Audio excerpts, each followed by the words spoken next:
In Pakistan, large-scale protests have erupted in Gwadar against unnecessary security measures by Islamabad.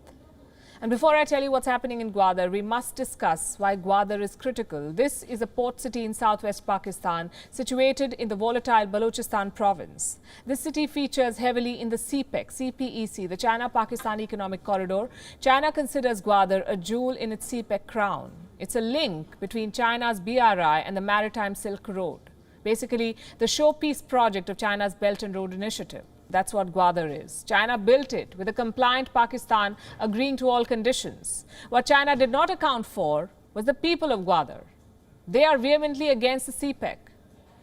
They suspect that it would turn their city into the very embodiment of a security state. The current protests are part of this growing backlash. Thousands have hit the streets. They oppose Chinese investments and the steps being taken by the Pakistan government to quell dissent. The protesters want Islamabad to remove unnecessary checkpoints, to remove illegal fishing trawlers and to reopen routes leading up to Iran. The protests have been on for a week now. Leading them are local political parties, civil rights activists and local fishermen. These protests are also being attended by school children. They're marching along with their parents, asking the government to install more teachers, not checkpoints. That's what they're saying, more teachers, not checkpoints. It's a slogan aimed at ending the heavy security presence in Gwadar. Since 2016, Pakistan has deployed several guarded convoys, checkpoints and troops in the city. They've essentially turned Gwadar into a fortress for China. Billions of dollars worth of Chinese investments are at stake here. Pakistan clearly does not want to take any chances. But in the process of securing these Chinese investments, Islamabad has made daily life in Gwadar a struggle.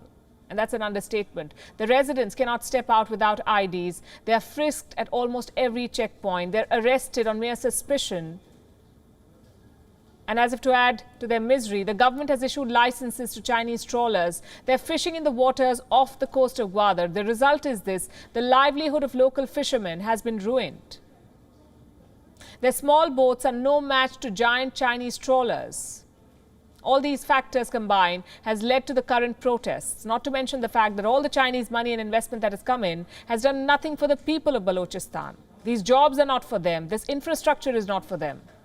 According to Maulana Hidayatul Rahman, the man leading this current protest, Islamabad's measures account for a crackdown. This is what he says. It's an insult, he says, for the sons of the soil when they are stopped at checkpoints and inquired about their whereabouts. Then he goes on to say, if the government ignores us, we will block entire highways, expand our protest across Balochistan, even stop CPEC work in the coming days. This is a direct warning to Islamabad and an indirect message to China. The situation could escalate any minute. In the past, Baloch insurgent groups have used such protests as an excuse to target Chinese projects and personnel. In August 2018, 3 Chinese engineers were severely wounded after a suicide bomber attacked their bus. Then in May 2019, the insurgents stormed a hotel in Gwadar where Chinese delegations usually stay. 2 security agents who worked for China were injured in this attack. And just 3 months back, in August, a suicide bomber attacked a motorcade carrying Chinese engineers. At least 1 Chinese national was injured in this attack.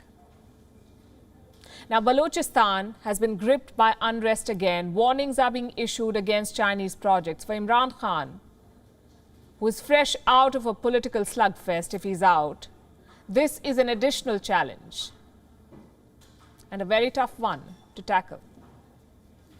WION is now available in your country. Download the app now and get all the news on the move.